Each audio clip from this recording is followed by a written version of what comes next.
Pues nuevamente nos encontramos aquí en el diván de Iván. Esta ocasión tenemos a una nueva invitada, Seida Guajardo, que es doctora en el área de educación, pero que ha estado muy enfocada en distintos temas que le atañen a la sociedad, temas de equidad, de inclusión, que son muy vigentes en la actualidad y de los cuales pues necesitamos muchas voces con diferentes puntos de vista y ángulos para ir entendiendo a detalle de qué se trata este tema, cómo nos impacta la sociedad y desde luego cómo podemos mejorar como sociedad. Muchas gracias, Aida, por acompañarnos el día de hoy. Pues creo que una pregunta obligada cuando hablamos de estos temas tiene que ver con qué tan fácil o difícil está siendo para quienes están pues promoviendo estos temas, tratando de educar a la población, qué tan fácil o difícil ha sido o está siendo para personas como tú que están poniendo información disponible para la comunidad. Fíjate que el tema de la discriminación en todas sus acepciones, discriminación por género, por religión, etcétera, tiene un problema que es que a veces es como muy evidente que te están discriminando o que tú estás discriminando, pero a veces es súper sutil. No nos percatamos o como decimos, ni nos damos cuenta que estamos recibiendo discriminación o que incluso la estamos ejerciendo, ¿no? Entonces, en estas sutilezas está la dificultad, ¿no? Porque hay cosas que nos suceden que no creemos que es discriminación, pero sí lo son, ¿no? Recientemente, por ejemplo, te voy a comentar varias cosas, ¿no? Me di cuenta que para presentar el examen ENARM, el examen de acceso a las residencias médicas, o sea, médicos, médicas que quieren acceder a estudiar una especialidad, ¿no? Pues puedes entrar a presentar el examen únicamente con tu hoja de respuestas, pero no puedes ingresar una toalla sanitaria o un tampón, ¿no? Y las doctoras dicen, ay, bueno, pues ni modo, no me dejan entrar con eso, pues ¿cómo le hago? ¿Dónde la escondo? ¿Que uso la copa? ¿Uso otra cosa? Etcétera, ¿no? Pero ese es el problema y la sutileza, ¿no? Que no nos damos cuenta que ese es un tipo de discriminación, que son reglamentos no inclusivos los que se generaron y por lo tanto nosotros vimos las consecuencias y pues lejos de reclamar o algo, pues vamos buscando la manera de resolverlo, porque así hemos vivido durante mucho tiempo, ¿no? Claro, y como esos ejemplos me imagino que habrá muchísimos otros ya detectados por ustedes y como dices tú, bueno, esto es como ir mucho al detalle, ¿no?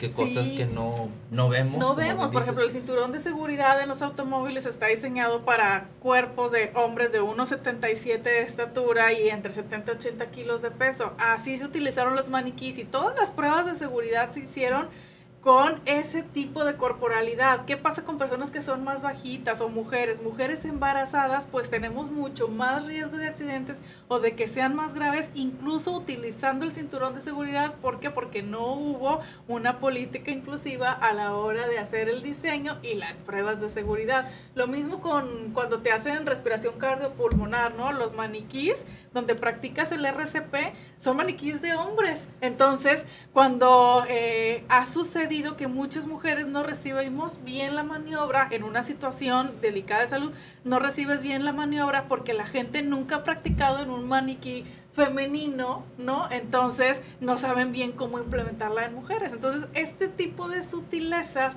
que no nos damos cuenta y que no percibimos, pues son una forma de que nos daña y nos discrimina, ¿no?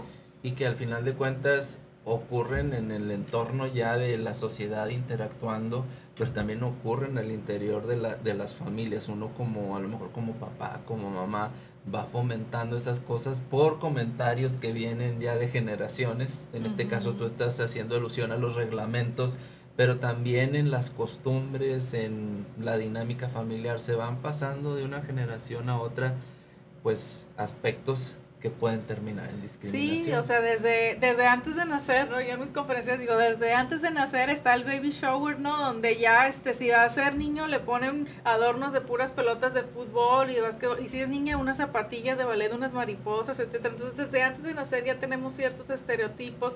Al momento de nacer, cómo está decorada la habitación, ¿no? Para los niños así, superhéroes, y para las niñas, florecitas, la ropa que van eligiendo. Después pues, entran a la primaria, y quieren tomar una clase extracurricular, ¿no? Y de que, pues, los niños al karate o al fútbol y las niñas a la danza, a la pintura, ¿no? Y desde ese momento ya vas limitando. Esa es la verdad, Iván. Lo que sucede es que limitas el potencial de tus hijos e hijas al no permitirles explorar diferentes opciones y posibilidades sin estereotipos de género. O sea, ¿qué tal que piensas que tu hijo no puede estar en una clase de ballet, pero resulta ser súper hábil para eso e irse a competir internacionalmente, etcétera? Pero como tú tienes un estereotipo y no lo dejas, pues nunca se va a dar cuenta del potencial que tiene. Ahí cuando yo doy pláticas a papás y mamás, lo que les recomiendo es que los niños y niñas tomen hobbies por año, o sea, que cada año hagan cosas diferentes, sus pasatiempos, sus clases vespertinas, para que puedan ver qué es lo que más les gusta, en qué se pueden desempeñar mejor y así no tengan limitaciones de acuerdo a su género. Fíjate que me parece muy interesante con el ejemplo que tú diste, algo que se detonó ahorita de reflexión rápida en mí. Tú dijiste, bueno, es que en los baby showers, si es niña es de rosa, si es niño es de azul. Pero yo pensé, bueno, pero ahora hacen revelación de sexo y está presente el papá y está presente la mamá. Pero luego inmediatamente digo, pues sí, pero siguen poniendo si es niño es rosa, digo azul, y si es niña es rosa. O sea, es ese ejemplo que tú estás dando, a pesar de que se ve el hombre más incluido, se sigue perpetuando porque el niño sigue siendo azul y la niña sigue siendo rosa. O sea, a lo mejor tenemos ciertos avances, pero en otros inconscientemente nos quedamos estacionados.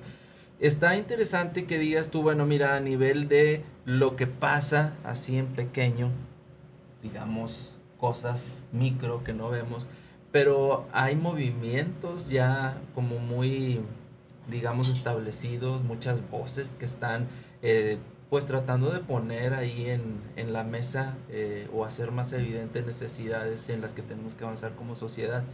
¿Cómo ves estos movimientos que están surgiendo, pero a nivel global? ¿Cómo se benefician unos países donde a lo mejor no hay tanto avance con respecto a lo que están haciendo otros en los que están más avanzados estos temas? Sí, pues yo creo que hay ahorita un despertar a nivel global, ¿no? Algunas personas pensarán, ay, pues muy tarde estamos despertando, pero el caso, por ejemplo, de Jenny Hermoso y Rubiales, donde hubo un beso en una final de fútbol femenil no consensuado, etcétera, que dio vuelta alrededor del mundo y que mucha gente dijo, ay, qué exagerada, ¿cómo eso va a ser acoso? Si nada más fue un beso de amigos, dijo él, ¿no? Entonces, este tipo de situaciones que ahorita se hacen mediáticas, ¿no? Se hacen virales, pues contribuyen a llevar a esa conciencia a lugares donde no hay tanto acceso, pero la verdad es que pues la lucha feminista aún tiene mucho por hacer. Muchas veces nos tachan así de exageradas, locas. Ay, sí, ya se pueden dedicar a lo que quieran, ya pueden estudiar a lo que quieran, o sea, ¿por qué siguen marchando, etcétera? Pues sí, en México tenemos 11 feminicidios diarios y aumentó, antes la cifra era 10, o sea, en lugar de disminuir, están peores las cosas, ¿no? Entonces, no hemos logrado la equidad salarial que buscamos, no hemos logrado tener todos los derechos reproductivos y de salud que queremos. Entonces las luchas y los movimientos siguen siendo necesarios, desafortunadamente. Ojalá un día lleguemos a la equidad que buscamos y eso ya no sea necesario y sea cosa del pasado. Yo sueño con ese día, ¿no? Claro, y pensando en que pueda llegar ese día, pues para llegar a ese día necesitamos que la sociedad pueda entender al otro, pueda entender el punto de vista del otro. ¿Qué sientes tú que este tipo de movimientos o este tipo de voceras y voceros que están luchando por avanzar en estos temas debería de modificar en cierta manera para hacer que el otro escuche o sea más receptivo? A lo mejor dices, no, pues no tendría por qué yo modificar nada, pero sí vemos grandes sectores de la sociedad que de pronto ya ven estos movimientos como una necedad o como algo que ya es demasiado, ya ganaron ciertos espacios y ahora todavía quieren más. No estoy diciendo que eso sea lo correcto, pero evidentemente hay un entendimiento a lo mejor que todavía necesita más información por parte de estos grupos. ¿Qué piensas tú que le está faltando a lo mejor al movimiento? Sí, yo creo que nos hace mucha falta formación, capacitación, sensibilización en estos temas, ¿no? Por ejemplo, una vez estaba dando una conferencia, era un grupo dedicado al cemento, ¿no? Entonces tenía ahí a las personas y en un momento yo di un ejemplo de cómo las mujeres que juegan fútbol americano es como, sí, ya puedes jugar fútbol americano, pero en lencería, ¿no? Así tienes que, o sea, no puedes utilizar el jersey grandote de los jugadores, hombres, y la mallita esta que está hasta el tobillo. No, tiene que ser en lencería, ¿no? Y sigue siendo una forma de cosificar a las mujeres. Entonces estaba ayudando este ejemplo en una conferencia y un señor de los que estaban presenciando me dijo, pues es que si ellas ya saben que el uniforme es ese, ¿para qué aceptan ese trabajo? Así como, no, claro, pues entonces es mi culpa que a mí se me exige. Entonces, si yo no quiero cosificarme o prestarme a este tipo de prácticas, pues yo debo renunciar, ¿no? A tener este tipo de trabajos o de deportes. Y pues la verdad es que la solución no es esa, sino que pues deberíamos empezar a cuestionarnos por qué se nos exige a las mujeres practicar un deporte en lencería. Lo mismo pasó con unas jugadoras de voleibol en unos Juegos Olímpicos hace unos años atrás, donde en el reglamento decía que tenían que ser un tipo bikini o un short muy pequeño de creo que no más de 10 centímetros de largo para que jugaran voleibol, pero los hombres pues traían su short arriba de la rodilla y normal, ¿no? Y sin estar pegadito al cuerpo y demás. Entonces hubo un equipo que protestó y dijo, yo no voy a jugar en bikini, y entonces la federación las multó, ¿no? Y hubo un artista, Pink, que se ofreció a pagar esa multa. Pues gracias, Pink, por tu sororidad, qué bueno que nos unamos en este tipo de luchas, pero pues la solución de raíz es cuestionarnos por qué tenemos este tipo de normativas en pleno siglo XXI, cómo afecta a las mujeres, cómo afecta a esta falta de equidad con la que tanto luchamos y tanto buscamos, ¿no? Fíjate, cuando estás diciendo cómo afecta, evidentemente puede afectar en lo económico, en la renuncia, a lo mejor a un ideal, de algún gusto que tú tienes. Ahorita mencionabas algo de un deporte, pues como decía el señor, ¿verdad? Si ya sabe lo que implica, entonces que no se meta, sí, pero lo que hay detrás es renuncia al gusto que tú tienes por ese tipo de deporte, o a lo mejor a jugar para obtener la parte económica, claro, de ahí, ¿verdad? Pues a lo mejor ese es tu fuerte.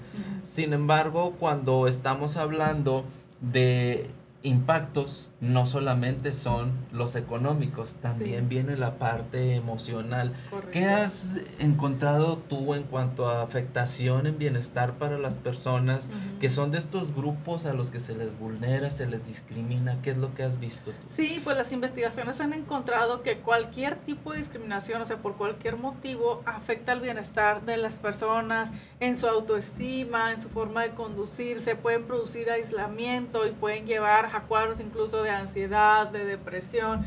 Y si nos vamos más allá, pues hay ideación suicida, ¿no? Por el hecho de no caber, de no pertenecer, de no poder hacer lo que me gusta, de tener miedo a salir a la calle, a hacer mis actividades diarias, ¿no? Entonces, la realidad es que la discriminación de cualquier tipo afecta el bienestar de las personas, y los estudios dicen que afecta aún más a infantes, ¿no? Cuando son niños, niñas quienes están en esta situación de desventaja, ¿no? De no tener privilegios, de no tener los mínimos necesarios para desenvolverse de una buena manera, de una manera segura, saludable, etcétera, pues tienen mucho más afectación. Entonces, toda esta parte también del bullying, de la discriminación, la gordofobia, ¿no? La discriminación por la corporalidad de las personas y demás, pues impactan a las infancias, impactan a cualquier persona, pero las investigaciones dicen que aún más en las infancias. Y pues tiene sentido, porque en ese momento pues quizá tienes menos herramientas para sobrellevar este tipo de situaciones, pero lo ideal pues es que no pasara a ninguna edad, claro, ¿no? Tú estás continuamente en procesos de capacitar a personal en las empresas. Ahorita nos mencionaste un ejemplo, pero es, digamos, algo que recurrentemente tú haces: dar pláticas, dar charlas, implementar talleres. ¿Cómo estás viendo la apertura de las empresas para estos temas? Por un lado, ¿es suficiente el interés y la disposición de las empresas por incluir estos temas en sus capacitaciones? Y por otro lado, ¿hay suficientes personas que manejen bien estos temas como para dar esas capacitaciones? Sí, mira, lo que yo veo es que cada vez hay más apertura en el tema feminista, ¿no? En el tema de equidad de género, cada vez hay más demanda de capacitación y formación en las empresas, tanto para sus colaboradores como para sus colaboradoras, lo cual a mí me da mucho gusto. Lo que yo noto que ahorita no hay tanta apertura o ha disminuido es en el tema LGBT más, ¿no? Sobre todo por el país vecino, con toda la normativa que está sacando. Hay empresas que ya recortaron su área de diversidad, equidad e inclusión al mínimo, e incluso hay otras que las erradicaron a raíz de este presidente, ¿no? Y las ideologías que está imponiendo y promulgando en ese país, que impactan de alguna manera pues en las empresas transnacionales que tienen sus filiales aquí en México, ¿no? Entonces, en el tema feminista creo que hay más capacitación. El tema LGBT más, creo que ahorita por estas políticas se está disminuyendo los apoyos, las formaciones, etcétera. Pero pues definitivamente creo que habemos personas que podemos ayudarles a fomentar estos espacios, estos diálogos, estos talleres. Hay personas que nos piden, no, es que a mí capacítame primero a la C-suite, ¿no? A los tomadores de decisiones, al personal de la alta dirección, para que puedan sensibilizar, y a partir de ahí, bueno, eso puede ser una estrategia, ¿no? Entonces, pues opciones y posibilidades hay, y con todo gusto podemos ayudarles. Claro, y bueno, lo que tú dices es dependiendo también de quienes estén en la toma de decisiones, son a veces las posibilidades que tiene de permear estos contenidos al interior de las empresas, pero también a nivel de los países, ¿no? Como ahorita Claro. tú estás mencionando todas estas nuevas leyes y regulaciones que hay. Es importante que a veces cada quien está haciendo esfuerzos pues a la medida de sus posibilidades, ¿verdad? Hay quien está trabajando en redes sociales, hay quien como tú está dando pláticas, está dando charlas. ¿Dónde podría alguien que tiene esta cosquillita por empezar a apoyar en la difusión, dónde podría agruparse, o a lo mejor está interesado, cómo podría ampliar su red para poder trabajar de una manera más estratégica y que su esfuerzo rinda más fruto ya en colaboración con otros? Sí, pues hay algunas redes o asociaciones que reúnen a diferentes instituciones para hablar sobre estos temas, ¿no? Pero no tenemos que irnos a algo como tan complejo o que nos implique tanto tiempo. Igual en mis conferencias les digo, pues la formación es importante, y formarte no es solo leer libros, porque hay gente que me dice, ay, sí, es que yo no tengo tiempo de leer un libro completo sobre esto, ¿no? Bueno, pues no solamente en los libros, hay en redes sociales, estamos todos los días, ¿no? Entonces, en TikTok, en Instagram, hay forma de mantenernos sensibilizados, sensibilizadas sobre estos temas, y pues hay acciones pequeñas, hay grupos, hay colectivas por estados, hay institutos de las mujeres, hay tertulias feministas, etcétera, que son espacios donde te puedes formar en lo individual, en tu casa con tu celular, o puedes formar parte de una colectiva, grupo, tertulia, donde se abordan este tipo de temas. Lo importante es, pues, seguir en el camino, ¿no? Y seguirte formando y seguir aprendiendo. Aún las personas que tenemos algo más de sensibilización en estos temas, o que tenemos una credencial académica más formal al respecto, pues siempre hay otras formas de aprender, como dicen los microaprendizajes, ¿no? Los microlearnings. Entonces, la invitación es esa, a que sigamos cuestionando las cosas que vemos que no nos gustan, preguntándonos de dónde vienen tales frases, tantos refranes, tales dichos, tales actitudes de mis abuelos, mis abuelas, por qué, en qué contexto crecieron, eso que me enseñaron, yo lo tengo que reproducir, o mejor lo desaprendo y le sigo, etcétera. Entonces, ese proceso, ese camino es importante continuar. ¿Cómo ves a nuestras legisladoras y nuestros legisladores en estos temas?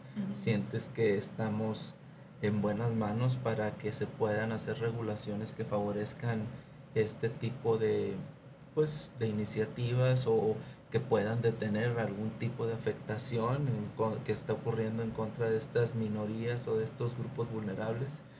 Yo creo que poco a poco van cambiando las cosas, y no me gustaría que fuera poco a poco, me gustaría que de un día para otro todo fuera equitativo y ya, ¿no? Pero bueno, en el camino estamos, y fíjate que específicamente en el gobierno actual a mí me ha gustado mucho que, bueno, además de los temas de diversidad e inclusión, yo me dedico a temas más académicos, ¿no? Bueno, el lenguaje inclusivo está permeando en todos los documentos que salen de parte del gobierno, aunque sea normativa de otras cosas más educativas, más académicas y demás. Te piden, por ejemplo, que ya ahora vaya con lenguaje inclusivo en las presentaciones, en los foros que hacen por parte del gobierno. Hay lenguaje inclusivo visibilizado en las pancartas que cuelgan, en las diapositivas que muestran, etcétera. Entonces, no quiero decir que el lenguaje inclusivo lo es todo y que eso ya va a transformar la sociedad y que en 2 meses ya vamos a estar todos como nos gustaría.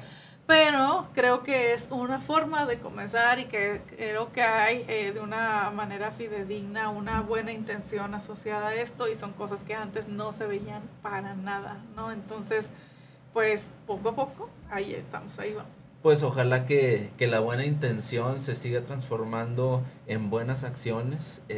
Pues te agradezco bastante que hayas estado aquí con nosotros compartiendo un poquito. Sabemos que estás en redes sociales, las vamos a compartir con nuestro público y desde luego pues invitar a que te sigan. Si nos puedes decir cómo te encuentran en tus redes. Sí, claro, para seguir aprendiendo justamente sobre estos temas, estoy en TikTok como Soy Seida Guajardo. Ahí me pueden seguir y con cápsulas muy pequeñitas podemos seguir aprendiendo sobre estos temas.